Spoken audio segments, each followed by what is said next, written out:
하나님의 말씀을 보겠습니다. 시편 119편 153절부터 160절까지 보겠습니다. 119편 153절부터 160절까지입니다. 함께 교독하겠습니다. 나의 고난을 보시고 나를 건지소서. 내가 주의 율법을 잊지 아니함이니이다. 주께서 나를 변호하시고 나를 구하사 주의 말씀대로 나를 살리소서. 구원이 악인들에게서 멀어짐은 그들이 주의 율례들을 구하지 아니함이니이다. 여호와여, 주의 긍휼이 많으오니 주의 규례들에 따라 나를 살리소서. 나를 핍박하는 자들과 나의 대적들이 많으나 나는 주의 증거들에서 떠나지 아니하였나이다. 주의 말씀을 지키지 아니하는 거짓된 자들을 내가 보고 슬퍼하였나이다. 내가 주의 법도들을 사랑함을 보옵소서. 여호와여, 주의 인자하심을 따라 나를 살리소서. 주의 말씀의 강령은 진리이오니 주의 의로운 모든 규례들은 영원하리이다. 아멘. 오늘 상고할 말씀은 시편 119편의 20번째 연, 20제 연입니다. 이제 두 개가 더 남았죠. 이 8절, 오늘 우리가 읽은 이 8절은 전부 히브리어 20번째 알파벳 레시로 시작을 합니다. 지난 19연하고 20연하고 비슷한 거는 19연의 결론, 그게 152절이죠. 152절 하반절을 보세요. 주께서 영원히 세우신 것인 줄을 알았나이다. 뭐를요? 주의 말씀을. 그 다음에 160절을 보시면 160절 하반절에 주의 의로운 모든 규례들은 영원하리이다. 그러니까 둘 다 19연이나 20연이나 같은 결론을 강조하고 있어요. 하나님 말씀은 너무나 확고부동하고 불변하는 분명한 말씀입니다 라는 것이죠. 이게 왜 중요합니까? 인생을 살면서 움츠러들 때가 얼마나 많습니까? 움츠러들 때마다 여러 가지 요인들이 있죠. 상황 때문에, 또는 우리를 오해하거나 비난하거나 등등. 그럴 때 우리는 움츠러들게 되는데, 어떻게 하나님을 통해서 은혜를 받고 회복할 수 있습니까? 말씀을 통해서거든요. 말씀이 없으면, 여러분 상상을 한번 해보세요. 하나님 말씀이 없으면 어떻게 믿을까요? 어떻게 믿을 수 있죠? 어떤 기준이 가능하죠? 하나님을 어떻게 기도할 수 있죠? 말씀이 없는데 우리는 그 미지의 신에게, 미지의 신을 알아야, 인격적으로 알아야 할 수 있잖아요. 그분의 속성과 성품이 어떤지를 알아야 되잖아요. 말씀이 없으면 모든 것은 무너집니다. 그래서 신앙생활이요, 유감스러운 것은 예를 들어서요, 일주일에 한 번 말씀을 듣는다고 해보세요. 설교, 주일날. 평생 주일은 안 빠진다고 해보세요. 근데 설교를 듣는데 그 설교가 초등학교 1학년 정도 수준의 설교를 평생 들어요. 이 얘기는 하나님 말씀은 어렵게 전해야 된다는 말이 아니에요. 그냥 첫째, 둘째, 셋째, 논리적인 연결도 없고 이런 것들을 평생을 들어요. 여러분, 거기서 어떻게 하나님을 더 깊이 알 수 있습니까? 천만의 말씀이죠. 그것이 어떻게 충분합니까? 하나님 말씀을 우리가 매일매일 읽고 묵상하고 연구하고 듣고, 이 모든 것들이 없다면 우리는 기도조차 할 수 없고, 그러니까 여러분, 한국에만 그런 건 아니지만 한국에 이단이 많잖아요. 이단 사이비가 많잖아요. 그리고 이단 사이비도 사이비지만 더 무서운 거는 대한예수교 장로회 합동측, 우리 교단 같은 이런데 문제는 이상한 교회가 너무 많다는 거죠. 합동측이 아니라는 얘기가 아니죠. 합동, 통합 할 거 없어요. 이상한 교회가 너무나 많다는 거죠. 그러니까 하나님의 말씀을 통하지 않고서는 진정한 하나님 체험, 진정한 영혼의 회복 불가능합니다. 그래서 이런 이 119편 마지막 부분으로 오면서 하나님 말씀은 너무나 확고불변합니다. 영원합니다. 하나님이 그렇게 말하자면 어저께는 이랬다가 오늘은 저렇게 말하는 그런 하나님이 아니라 정확하다는 거죠. 하나님 말씀은 정확하다는 거죠. 그래서 오늘 본문을 보면은 3번 반복되는 걸 여러분 읽으시면서 찾으셨나요? 3번 반복되는 말이 있어요. 나를 살리소서라는 말이에요. 이게 처음에 154절에 보시면 하반절에 주의 말씀대로 나를 살리소서. 156절에 보면 주의 규례들에 따라 나를 살리소서. 159절을 보면 주의 인자하심을 따라 나를 살리소서. 근데 이 살려달라는 말씀, 이 얘기는 오늘 제목이 나를 살리는 신실한 말씀이잖아요. 여러분 이걸 경험하셨나요? 말씀이 나를 살린다는 걸 경험하셨나요? 이 사람은 적어도 그걸 알아요. 그래서 말씀대로 나를 살리시고 규례대로 나를 살리시고 인자하심을 따라 나를 살려달라고 얘기하잖아요. 근데 살려달라는 말은 물리적인 죽음의 상태에서 나를 살려달라는 말은 아닙니다. 여기서는 아마도 여기 57절에 보면 157절에 나를 핍박하는 자들과 나의 대적들이 많으나 라고 말하잖아요. 그러니까 상황이 계속 그 지난주에 우리가 19연에서 본 것처럼 쫓기고 있단 말이에요. 근데 이런 상황 속에서 움츠러들게 되고 이런 상황 속에 있다 보니까 영혼이 피폐해지고 이런 상황에 있다 보니까 우리의 영혼이 너무 메말라지는 거예요. 냉담해지는 거예요. 그런 상태가 지속이 되는 거예요. 이런 나의 영적인 침체, 이런 나의 냉담한 상태, 이런 냉랭한 상태로부터 내 영혼을 회복시켜 달라고 기도하는 거예요. 이거는. 그래서 어떤 영어 성경에서는 revive us, revive me라고 그랬어요. 그러니까 나를 다시 살아나게 해달라고, 다시 살아나게 해달라고. 그때처럼 언제 내가 주님을 그렇게 뜨겁게 사랑했던 때처럼 그런 기도예요. 침체된 영혼이 생기를 회복하게 되고 냉랭한 마음이 다시 불타오르게 해주십시오. 그런 기도입니다. 그리고 이런 절박함 속에서 하나님의 말씀이 어떤 일을 하는가?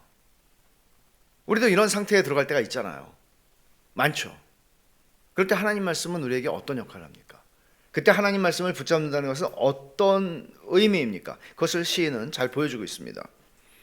그러니까 하나님이 내 구원자가 되시고 나를 도우실 것이다, 나를 회복시키실 것이다 라는 거를 어떻게 알아요? 하나님 말씀이 약속을 하거든요. 보증하거든요. 이 보증이 없으면 어떻게 기도할 수 있겠어요? 153절을 보시면 나의 고난을 보시고 나를 건지소서 라고 말하죠. 성도에게 있어서 고난의 의미는 뭡니까? 기본적으로 성도에게 있어서, 제가 성도에게 있어서 그랬잖아요. 기본적으로 인간에게 있어서 고난의 의미는 에덴 동산 밖에서 태어났다는 거죠. 그러나 성도에게 있어서 고난의 의미는 조금 다른 의미가 있습니다. 그건 뭔가 하면 성도이기 때문에 당하는 고난이 있다는 것이죠. 말하자면 주님이 말씀하신 대로 요한복음 17장 14절에서 너희가 세상에 속하지 않은 줄을 세상이 알기 때문에 세상이 나를 미워한 것처럼 너희도 미워할 거다. 그렇게 말씀하셨어요. 말하자면 자기 편이 아니라는 걸 안다는 거예요.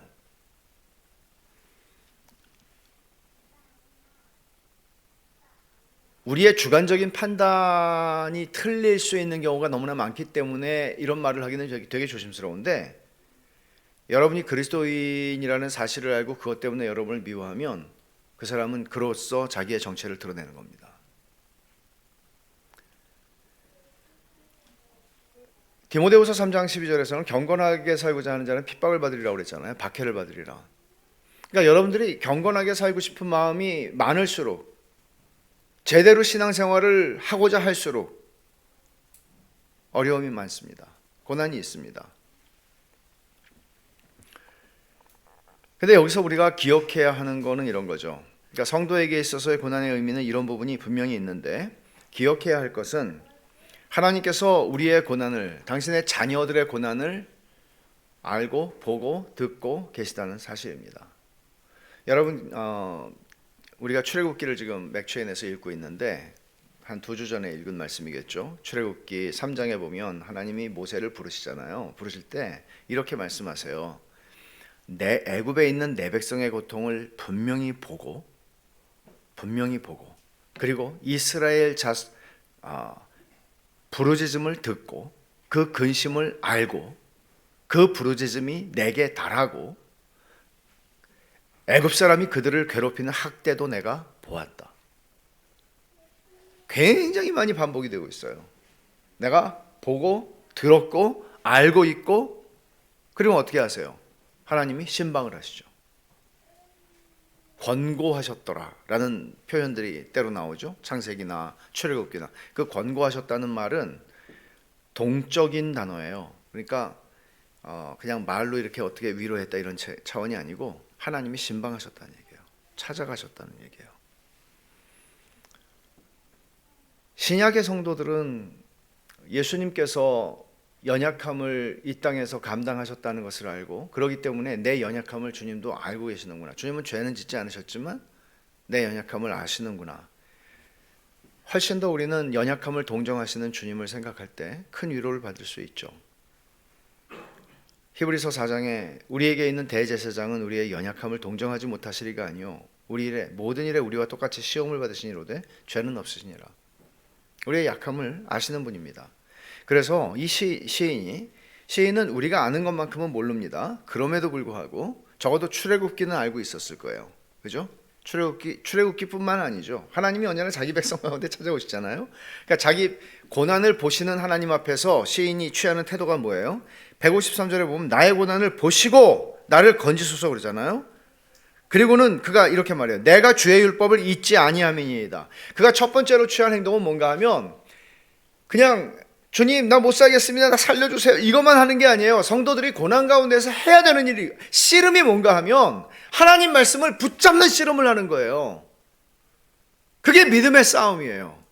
그냥 부르짖고 기도만 하는 게 아니고 하나님의 말씀을 붙잡고 그 말씀을 내 씨름하는, 내 고난의 현장으로 그 말씀을 갖고 오는 거예요. 이 씨름을 해야 되는 거예요. 지금 시인이 보여주는 게 그거죠. 주의 율법을 잊지 아니하였나이다. 하나님의 은혜로운 약속이 고난을 통해서 내 안에서 성취될 것을 믿는 것입니다. 기대하는 것입니다. 그러니까 성도가 고난 가운데 있을 때는 하나님의 말씀을 잊지 않는, 붙잡는 이 씨름, 하나님의 말씀을 붙잡는 씨름을 하셔야 돼요. 하나님 말씀 가운데로 나아가기를 멈춰서는 안 돼요. 그리고 여기서 시인이 그것만 하고 있는 거 아니에요. 두 번째로 시인은 154절에 주께서 나를 변호하시고 나를 구하사, 그렇게 얘기하죠. 하나님 저를 변호해 주십시오. 필시 이 이야기는, 여러분 저는 법정에는 가보진 않았습니다. 변호사를 선임한 적도 없습니다. 근데 해보신 분들은 더 실감하시겠지만 소송이 걸렸어요. 원치 않게 내가 누가 소송을 걸었어요. 그러면 정말 중요한 게 뭐겠습니까? 제가 아무리 결백하다 해도 제가 법정에 가서 나는 죄가 없습니다 이렇게 얘기하는 게 아니잖아요. 내 상황을 가장 잘 변론해 줄 수 있는 좋은 변호인을 만나는 게 중요하잖아요. 근데 이 시인은 하나님을 자기의 변호인으로 지금 세우고 있는 것이죠.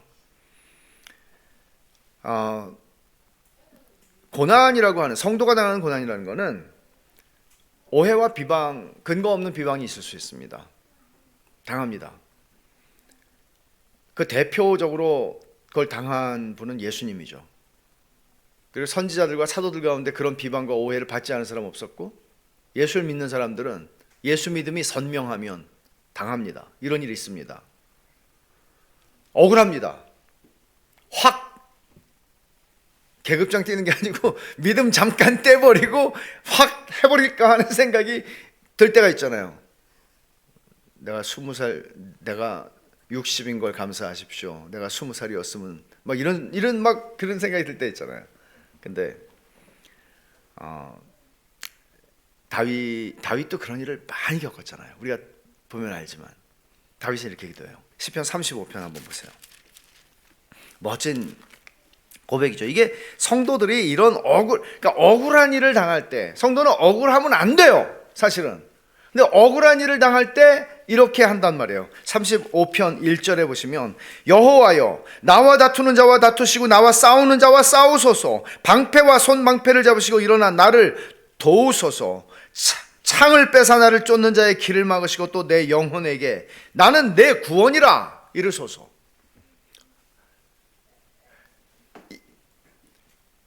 블레셋의 골리앗하고 소년 시절에 싸워봤던 사람이잖아요. 그리고 자기의 지금까지의 삶 속에서 하나님이 내 변호인이라는 것을 경험했던 사람이라고요. 그는 이렇게 말하는 거예요. 하나님, 나와 다투는 자와 하나님이 대신 다퉈주세요. 난 다툴 실력이 없습니다. 하나님이, 생각해 보세요. 하나님이 일어나셔서 나를 변호하시면 그 변호하는 한마디 말로 누가 나를 반박할 수 있으며 그 말을 부인할 수 있겠습니까? 하나님께서 나는 다윗의 이 마지막 말이 참 인상적이에요. 내 영혼에게 나는 내 구원이라 이르소서. 그 말을 들으면 편안하니까. 그렇죠? 그 말을 들으면 편안하잖아. 얼마나 편안하겠어요. 그냥 싸우는 걸로는 안 되고, 주님 마지막으로 저에게 말씀해 주세요. 나는 네 편이다. 이걸 말씀해 주세요. 이런 얘기를 하는 거예요. 근데 악인들은 이렇게 반응하지 않습니다. 고난 속에서 악인들이 반응하는 것은 달라요. 악인의 특징은 주의 율례들을 구하지 않는 것입니다. 우리가 153절에서는 주의 율법을 잊지 아니함이니이다 그랬는데 155절을 보세요. 구원이 악인들에게서 또 멀어짐은 그들이 주의 율례들을 구하지 아니함이니이다. 주의 율례들을 구하지 않습니다. 그들은 말씀 가운데 나아가지 않습니다. 이게 특징이에요. 성도와 악인의 차이입니다. 고난의 자리에서 성도는 하나님 말씀으로 나아가지만 악인은 그 말씀을 절대로 구하지 않습니다. 150절과 151절에서 우리가 본 게 있어요. 악을 따르는 자들이 가까이 왔다. 그들은 악인의 특징은 뭐예요? 주의 법에서 멀어요. 근데 151절 보세요. 주께서 가까이 계시오니 주의 모든 계명들은 진리니이다. 악인들은 하나님의 말씀에서 거리가 멀어요. 그러나 하나님의 백성은 하나님의 말씀이 가까이 있고 그와 함께 주님이 가까이 계시는 사람들이라고 얘기했죠. 그걸 여기서도 똑같이 얘기를 하는 겁니다. 하나님의 말씀에 대한 태도 여부는 우리가 누구인지를 보여주는 표지입니다. 하나님 말씀에 대한 태도죠. 그래서 주님이 예루살렘의 유대인들에게 이런 말씀을 하세요. 요한복음 5장 38절 한번 보세요.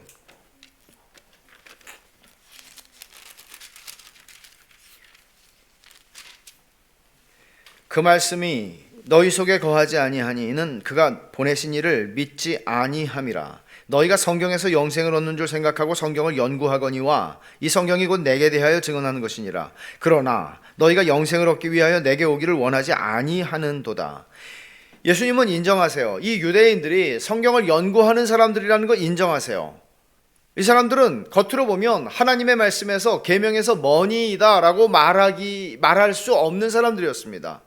가장 하나님 말씀에 밀착되어 있었던 사람들이었습니다. 하지만 주님은 그 말씀이 38절에 그 말씀이 너희 속에 거하지 않는다고 그러세요. 없다는 거예요. 그 말씀이 너희 마음에 없다는 거예요. 왜? 너희가 성경을 연구하는데 성경은 나에 대해서 말하는 건데 너희들은 내게로 오기를 원하지 않았다는 거죠. 그러면 성경을 그들은 연구했습니다. 왜 연구했습니까? 성경을 연구하기 위해서죠. 오늘날에도 얼마든지 그런 일들은 일어날 수 있는 거죠. 지적인 만족을 위해서 성경을 연구하는 사람들이 있습니다. 그리스도께로 나아가지 않습니다.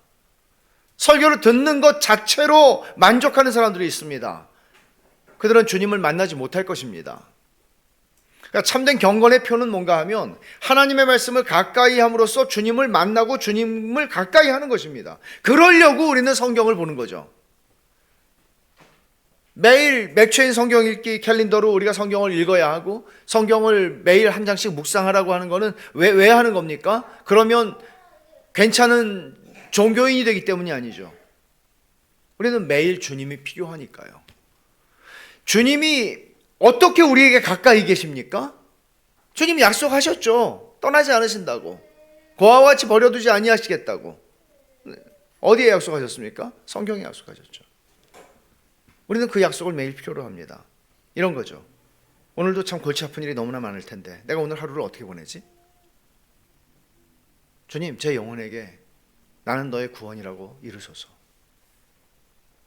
이게 필요한 겁니다. 우리는. 여러분 힘들 때 하나님 말씀을 거부하지 마세요. 힘들 때 하나님 말씀을 거부하지 마세요. 그러니까 이런 거예요. 힘들 때 옳은 소리 하는 사람이 제일 싫잖아요. 근데 하나님 말씀은 옳잖아요. 옳은 소리 하는 사람은 거부할 수 있어요. 힘들면 그럴 수 있어요. 하나님 말씀은 거부하지 마세요. 제가 크리스토퍼 엘쉬라고 하는 분이 있는데 참 좋은 성경학자죠. 이분이 결혼 생활에 너무 힘들어하는 한 40대 남성에게, 형제에게 이렇게 권면을 했대요. 믿음으로 결혼 생활을 지키십시오. 당장 그만둬 버리고 싶은 거죠, 이 사람은. 근데 믿음으로 결혼 생활을 지키십시오. 길어봤자 3, 40년입니다. 40대니까 길어봤자 3, 40년입니다. 이렇게 권면했는데 슬프게도 그 사람은 이혼을 선택했대요. 근데 믿음이라고 하는 것은 주님의 말씀을 통해서 영원의 관점을 보게 되면서 그 영원에 비추어 현재와 오늘을 보는 것이잖아요. 그죠? 믿음은 그런 거잖아요.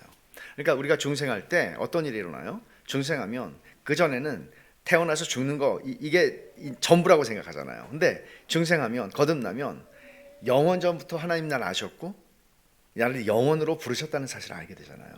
그래서 그리스도인들은 시야가 굉장히 넓어지는 거예요. 그러니까 바울이 에베소서를 쓸 때도 감방에서 썼다. 뭐 감방이라는 표현이 어울리지 않지만 어떤 형태, 가택연금인지 뭔지 정확히는 모르지만 여튼 자유를 잃어버린 그런 상태에 썼어요. 그렇지만 에베소서를 보세요. 그 바울의 시야는 영원에서 영원에 미치는 거예요. 이게 그리스도인의 시야예요. 그 관점에서 오늘을 보게 만드는 게 뭐예요? 믿음이에요. 그리고 믿음은 무엇을 자료로 삼아요? 하나님 말씀이요, 약속이요. 그래서 믿음을 가진 성도는 고난 속에서 주님의 말씀을, 주의 율법을 잊지 않겠다고 153절에 말하는 것처럼 주의 율법을 잊지 아니함이니이다 라고 말하는 거예요. 156절과 157절에서 시인은 두 개의 많은 것들을 비교합니다. 많은 게 두 개가 나오는데요. 156절을 보시면 주의 긍휼이 많으오니 라고 말하죠. 157절에는 나를 핍박하는 자들과 나의 대적들이 많으나 라고 말합니다. 많은 게 두 개예요. 주님의 긍휼도 많고 내 대적들도 너무나 많아요. 그럴 때 우리는 이 사실을 발견하게 되죠. 신자들은 대적이 아무리 많아도 고난이 아무리 깊어도 우리를 향하신 하나님의 긍휼하심과 위로보다 더 클 수는 없다. 더 많을 수는 없다. 이거예요. 여기서 시인이 156절과 7절에서 두 개를 비교하는 이유는 거기에 있어요. 여러분, 바울이 이런 고백을 하잖아요. 고린도 후서는 바울의 심정을 가장 많이 드러내는 그런 성경이죠. 그는 고린도후서 4장 8절에 이런 말을 해요. 우리가 사방으로 우겨쌈을 당하여도 쌓이지 아니하며 답답한 일을 당하여도 낙심하지 아니하며. 이 얘기는 무슨 얘기예요? 바울이 살아가는 삶에서 사방으로 우겨쌈을 당하는 일, 답답한 일을 당하는 일, 이런 일들이 너무나 많았다는 거죠. 하지만 거기에 압도당하지 않았다. 어떻게 그럴 수 있어요? 고린도후서 1장에서 그 말 하거든요. 주님의 위로가 나의 고난보다 넘쳤다. 그러니까 고난이 컸어요. 바울에게 많았어요. 근데 주님의 위로는 그 많은 고난보다 더 컸다, 많았다 라고 말하는 거죠. 지금 시인도 그 얘기를 하고 있는 겁니다. 그러니까 주님의 긍휼하심을 잘 보여주는 말씀이, 주님이 이제 광야에 있는 백성들을 보시면서 이렇게 무리를 보시고 불쌍히 여기시니 이는 그들이 목자 없는 양과 같이 고생하며 기진함이라. 목자 없는 양들이잖아요. 이걸 보고 주님이 불쌍히 여기셨다. 이 말은 창자가 끊어지는 것 같은 고통을 느끼셨다는 표현입니다. 마음이 온유하고 겸손하니. 저는 그 책이 너무너무 좋았어요. 주님의 마음을 너무 잘 설명한 책이었어요. 얼마나 큰 위로가 되는지 모르겠더라고요. 가끔 다시 한번 읽어봐야 되겠다는 생각을 합니다. 근데 여러분, 우리가 고난 가운데 있을 때 주님이 고난을 기억하시지, 뭐 이런 아까 출애굽기 3장 같은 말씀들 뿐만 아니라 여러분 이 두 구절만 가지고도 우리는 버틸 수 있을 것 같아요. 첫 번째, 시편 103편 13절입니다.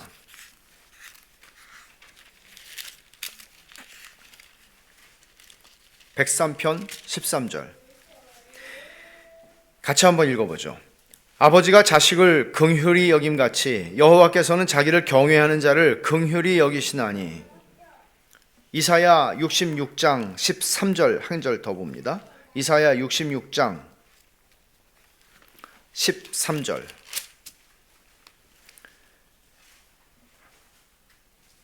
같이 보죠. 어머니가 자식을 위로함같이 내가 너희를 위로할 것인즉 너희가 예루살렘에서 위로를 받으리니. 부모가 자식을 어떻게 긍휼히 여기고 불쌍히 여기는지를 안다면 우리는 주님이 왜 이런 방식으로 표현하셨는가를 이해할 필요가 있습니다. 주님 그렇게 우리를 위로하기를 원하시고 긍휼히 여기십니다. 이런 말씀을 생각할 때 우리는 이 시인처럼 주님 저의 고난을 보시고 라고 기도를 시작할 수 있습니다. 여기서 우리는 다시 한번 나를 살리시고 라고 하는 말을 봅니다. 그러니까 3번이나 지금 이런 얘기를 하고 있는 거죠. 나를 살리소서. 156절이에요. 여호와여 주의 긍휼이 많으오니 주의 규례들에 따라 나를 살리소서. 여러분은 제가 아까 이 의미가 뭐라고 설명드렸잖아요. 얼마나 이 기도에 공감하시고 또 이렇게 기도를 하고 계셨거나 하고 계십니까? 참된 신자의 기도이거든요. 참된 신자가 아닌 사람은 이런 기도를 안 합니다. 절대로 안 합니다. 자기의 심령의 상태를 하나님 앞에 가지고 나아가지 않습니다. 침체되어서 생기를 잃어버린 내 영혼을 살려달라고 하는 기도는 진짜 신자만 하나님 앞에 드릴 수 있는 기도입니다. 그래서 찰스 브리지스는 이런 말을 합니다. 참신자와 명목상의 신자 간의 차이가 눈으로 보기에는 미미하게 보여도 신적인 감동 아래에 있는 사람은 자신의 심령의 상태에 대해 크게 불만을 느끼고 거듭 주님께 간구할 필요를 의식합니다. 자신의 영혼의 상태를 가지고 하나님 앞에 나아가는 사람이라는 거죠. 시인이 이렇게 간구하는 근거는 하나님과의 언약 관계에 근거하고 있습니다. 여러분 156절에서는 주의 규례들에 따라 나를 살리소서 그랬잖아요. 또 153절에서는 4절에서는 주의 말씀대로 나를 살리소서. 그리고 마지막으로 159절 인자하심을 따라 나를 살리소서. 전부 하나님의 언약에 근거해서 지금 이 사람 기도하고 있는 거예요. 하나님 내가 언약 백성이잖아요. 그 얘기예요. 유아세례를 지금 우리가 주일날 2주 했죠. 앞으로 2주가 남았는데 유아세례도 마찬가지예요. 하나님 이렇게 얘가 잘못된 길로 가지만 이게 하나님의 언약 백성으로 하나님이 인쳐주셨잖아요. 그렇게 기도할 수 있는 것입니다. 하나님의 언약 관계에 근거해서 우리는 하나님 앞에 나아갑니다. 시인은 대적이 많다고 하지만 사실 그 대적이라고 하는 것을 바라보는 관점은 성경의 관점은 하나님이 주권자이신 하나님의 수단이라는 거죠. 하나님이 움직이시는 수단이라는 거죠. 그래서 많은 대적들 덕택에 이렇게 말하기는 되게 어렵지만 많은 대적들 덕택에 또는 그 고난 덕택에 우리는 도리어 하나님께 더 바짝 나아가게 되고 피난처와 도움이 되시는 구주께 우리 자신들을 드리게 되고 우리의 최고의 위로의 원천이 되시는 주님께 나아가게 되고 그분을 찾게 되는 겁니다. 이게 하나님의 자녀의 특징이에요. 그러니까 어려울수록 결국에는 하나님을 찾게 되고 이게 욥기의 주제 아니에요. 어려움을 주면 떠날 거라고 그랬잖아요. 근데 어려움이 있는데 안 떠나잖아요. 158절과 159절은 성도의 마음의 양면을 잘 보여줍니다. 158절에 주의 말씀을 지키지 아니하는 거짓된 자들을 내가 보고 슬퍼하였나이다. 이 슬픔이라는 정서가 여기 나오죠. 그리고 159절에서는 내가 주의 법도들을 사랑함을 보옵소서. 내가 주님 말씀을 사랑합니다 라고 얘기합니다. 여기에 먼저 이 158절에서 슬퍼했다는 표현은 사실은 이렇게 뉘앙스가 잘 사는 것 같진 않아요. 이 번역이. 왜냐하면 이걸 사전을 찾아보면 역겹다, 혐오스럽다, 불쾌하다 그런 뜻이거든요. 그러니까 여러분이 우리말 성경 가운데 여러 가지 다른 것들을 보면 이런 식으로 이제 번역을 많이들 했어요. 영어 성경도 마찬가지고요. 근데 물론 이런 슬퍼하는 좋지 않은 감정이죠. 근데 이제 이런 거라는 거예요. 역겨움이에요. 역겨움. 근데 역겨워한 대상은 단지 불신자가 아닙니다. 지금 이 시인이 역겨워한 대상은 단순한 불신자가 아니고 앞에서 말한 대적들일 텐데 이런 사람이에요. 주의 말씀을 지키지 아니하는 거짓된 자들. 이거 뭔가 하면 지금 이 시인은 다윗이었을 가능성이 큰데 다 유대인이에요. 다 이스라엘 백성이에요. 다 하나님을 믿는다고 하는 사람들이에요. 근데 겉으로는 하나님을 잘 믿는다고 하고 그들은 겉으로는 하나님에 대한 신앙을 고백하는데 사실 뒤에서는 무슨 꿍꿍이를 꾸미고 있고 뒤에서는 다른 것을 말하고 있고 거짓된 것이죠. 위선자들이죠. 이런 사람들을 볼 때 역겹다고 표현하는 거예요. 그는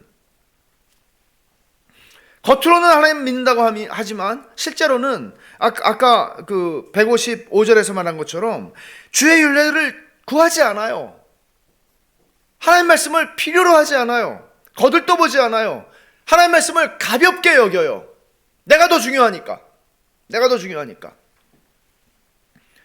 그들을 향해서 역겨움을 느낀다고 시인은 말하는 거죠. 그러나 이건 동전의 양면이에요.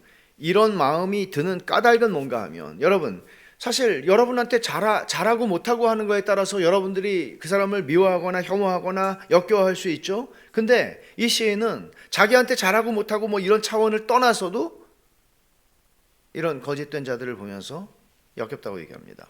그러나 그 동전의 양면에, 다른 면에는 뭐가 있나 하면 159절에 말한 것처럼 하나님 말씀을 사랑하는 것입니다. 내가 주의 법도들을 사랑함을 보옵소서라고 말하는 거죠.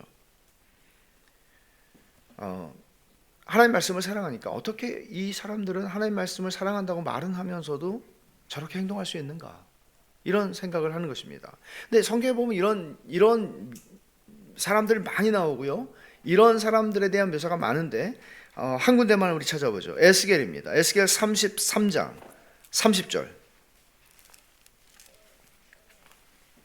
에스겔 33장 30절입니다.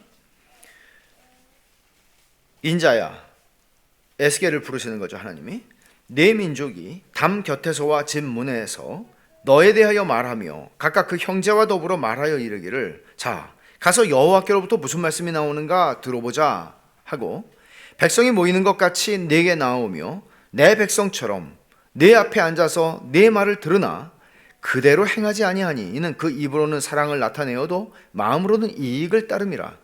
그들은 내가 고운 음성으로 사랑의 노래를 하며 음악을 잘하는 자같이 여겼나니 내 말을 듣고도 행하지 아니하거니와 그 말이 응하리니 응할 때에는 그들이 한 선지자가 자기 가운데 있었음을 알리라.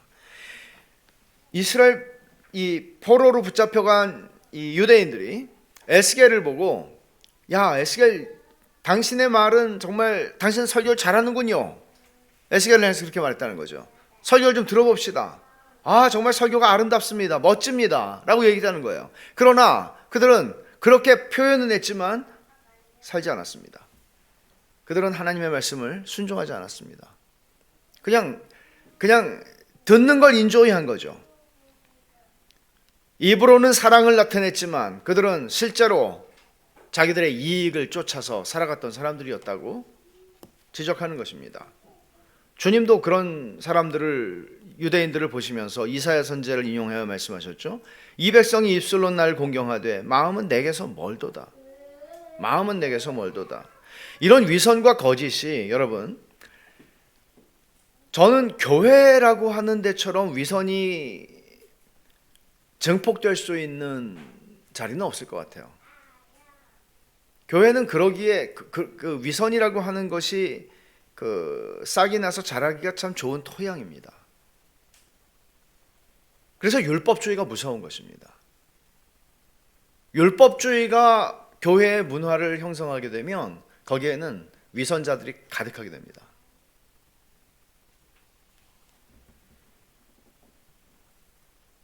무서운 거죠.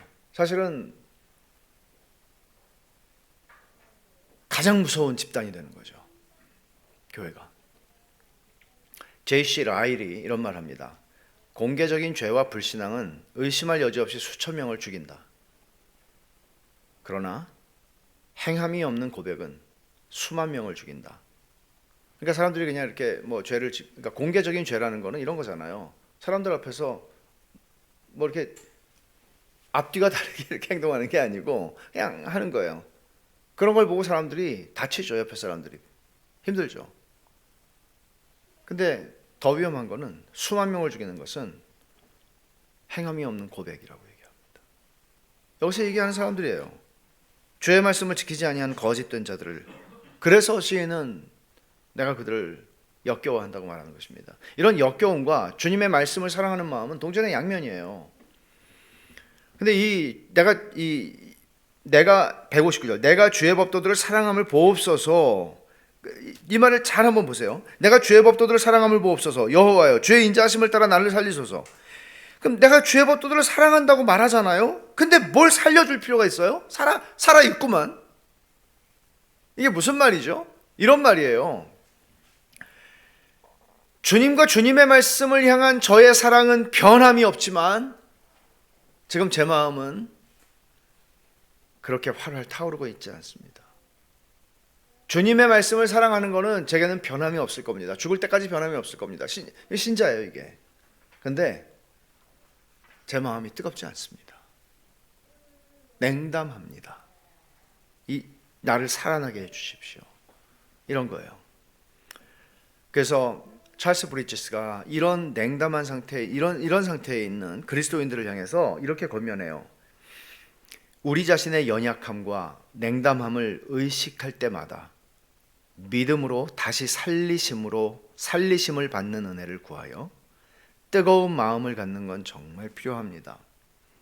하루에 100번이라도 그 기도를 드려야 합니다. 그렇게 기도드릴 때마다 하나님의 응답을 다시 받게 될 것입니다. 하루에 100번이라도, 하루에 100번이라도. 시인은 이 짧은 8절로 구성되어 있는 이 시편에서 나를 살리소서라는 말을 3번 했습니다. 제 영혼이 다시 하나님을 향해서 뜨거워질 수 있도록 도와주십시오. 여러분 한번 생각해 보세요. 이 말씀을 보면서 여러분이 지금까지 사는 동안에 주님을 향해서 마음이 뜨거워졌던 때가 언제입니까? 가장 뜨거웠던 시절이 언제입니까? 그리고 지금도 그것을 유지하고 계십니까? 뜨거웠던 때가 없으면 끝나고 저한테 카톡하세요. 그 좀 심령의 진단이 필요하니까. 진심이에요. 농담이 아니고 진심이에요. 그렇게 살면 안 되니까. 근데 이것도 마찬가지예요. 왕년에 내가 뜨거웠던 거 가지고 사는 거 아니에요. 왕년에 다 은혜 받은 사람은 첫사랑이 있죠. 근데 첫사랑을 회복하라는 거예요. 보통은 우린 이런 걸 의식하지 않고 살아요. 그냥 살아요. 왜? 옆에 뜨거운 사람 없으니까. 피장파장 나하고 비슷하니까. 근데 오늘 이 시편을 보면 이 기도를 보면 그렇게 살면 정상이 아닌 거예요. 아까 그랬죠? 진짜 신자만 여러분 어려운 환경이 닥치고 막 빗장이가 찾아오고 막 난리가 나고 그러면 기도 안 하는 사람 어디 있어? 다 기도해요. 안 와서 새벽 기도하고 막 철야 기도해요. 금식 기도하고. 근데 자기 심령의 상태를 놓고 하나님 앞에 나아가셔야 해요. 심령의 상태를 놓고 울어야 돼요. 하나님께서 우리를 살리시는 역사는 가장 어두운 시간에 나타나죠. 160절을 봅시다. 주의 말씀의 강령은 진리오니 주의 의로운 모든 규례들은 영원하리이다. 여기서 강령이라고 하는 이 말은 어려운 말이죠. 한자도 한자지만 별로 안 쓰는 말이니까요. 근데 이게 히브리 말은 시작, 머리, 근원 그런 뜻이거든요. 그러니까 이런 거예요. 하나님 말씀은 처음부터 끝까지 모든 말씀이 다 의롭습니다. 확실합니다. 그런 말을 하는 거죠.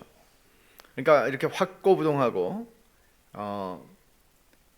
변함이 없는 하나님의 말씀은 우리의 이 정말 수도 없이 많이 바뀌는 우리의 마음 상태, 그리고 우리의 살아가는 현실의 상황들, 이런 것들 속에서 우리가 정말 붙잡을 수 있는 반석과 같은 것이다 라고 시인은 얘기를 하는 겁니다. 하나님 말씀은 진리입니다. 하나님 말씀은 다 진리입니다. 하나님 말씀은 다 영원히 확고한 말씀입니다 라고 말하는 성도들은 이 말씀을 통해서 자신들의 불안함 속에서 평안함을 얻게 될 것이고 자신들의 고난 속에서 위로를 얻게 될 것입니다. 말씀을 통해서 약속이죠. 약속을 통해서 우리는 미래를 보잖아요. 바라는 것들의 실상이니. 진노로는 자책감과 정죄감 속에서 로마서 8장 1절을 봅니다. 그러므로 이제 그리스도 예수 안에 있는 자에게는 결코 정죄함이 없나니. 주의 말씀은 이거예요. 주의 말씀의 강령은 진리이오니 주의 의로운 모든 규례는 영원합니다. 주님, 이 말씀이 맞습니다. 저는 지금 자책감과 죄책감에 시달리고 있지만 주님, 이 말씀이 맞습니다. 옳습니다. 저는 그리스도 예수 안에 있는 자입니다. 그리고 염려가 너무 나를 짓누르는 그런 상황 속에서 시편 48편 14절은 이렇게 말합니다. 이 하나님은 영원히 우리 하나님이시니 그가 우리를 죽을 때까지 인도하시리로다. 이런 말씀 속에서 우리는 평안과 위로를 되찾습니다. 성령께서 성도의 심령을 회복시켜 주시고 다시 뜨겁게 하실 때 사용하시는 도구가 뭐예요? 말씀이에요. 말씀이에요. 그래서 찰스 스펄전이 이런 말이에요. 불경건한 사람들은 거짓되지만 하나님 말씀은 참됩니다. 하나님 말씀은 처음 말씀하신 순간부터 참이었고 역사 전체에 걸쳐 참이었고 우리가 믿은 순간부터 참이었고 우리가 믿기 전부터 참이었습니다. 성경은 창세기만큼이나 요한계시록만큼이나 참이며 모세오경은 사복음서만큼이나 영감된 책입니다. 계시록이나 하나님의 섭리에서는 단 한 줄의 정오표도 넣을 필요가 없습니다. 주님은 후회하거나 철회하실 것이 없으며 수정하거나 되돌릴 것도 없습니다. 주님 말씀은 확고합니다. 스펄전은 이 말씀을 믿었기 때문에 일평생을 이 말씀에 기대어 이 말씀을 전했습니다. 여러분은 어떠세요? 이런 참된 하나님의 말씀 앞에서 그 말씀을 인해서 힘을 얻으십니까? 아니면은, 그러니까 신자는 그런 상황 속에서 나를 위로해 줄 누군가를 찾는 게 아니죠. 그게 잘못됐다는 건 아니에요. 그렇지만 하나님을 배제하고 하나님의 말씀을 배제하고 내가 사람에게로 달려가는 것, 그리스도인들은 생각해 봐야 하는 일이죠. 생각해 봐야 하는 일이죠. 영원토록 의로운 하나님의 말씀으로 하나님은 당신의 백성들을 위로하시고 당신의 백성들의 불안함을 제거하시고 평안함을 주시는 일에 능하십니다. 그 말씀이 내 심령을 살리는 하나님의 방편이구나 하는 것을 깨닫고 내 심령을 살리는, 내 심령을 다시 회복하는, 소성케 하는 그 방편이구나 하는 것을 알고 그 말씀을 통해 주님께 나아가는 거죠. 그러니까 하나님의 말씀을 우리가 읽을 때 그냥 쭉 읽어나가는 것이 아니라 이 시인의 심정을 생각해 보십시오. 그리고 나의 상태를 생각해 보십시오. 우리 얼마나 매일 주의 은혜가 필요한 사람들입니까? 냉담한 심령의 상태로 이틀을 살지 마십시오. 오늘로 족합니다. 내일 아침에는 내가 주의 의로운 얼굴을 보고 깨기를 소원하십시오. 구하십시오. 구하는 자들을 주께서 무시하지 않으실 것입니다. 오늘 본문에서 이 기도는 우리에게 이렇게 말하는 거죠. 주님께서 성령의 영감으로 이 기도를 기록하셔서 성경으로 우리에게 주셨을 때 이런 거죠. 이렇게 기도해라. 이렇게 기도해라. 너희들의 기도가 되게 해라. 우리 날마다 숨쉬는 순간마다 3절 가사, 인생의 어려운 순간마다 주의 약속 생각해보네. 내 맘속에 믿음 잃지 않고 말씀 속에 위로를 얻네. 주님의 도우심 바라보며 모든 어려움 이기도다. 흘러가는 순간순간마다 주님 약속 새겨봅니다. 기도합시다.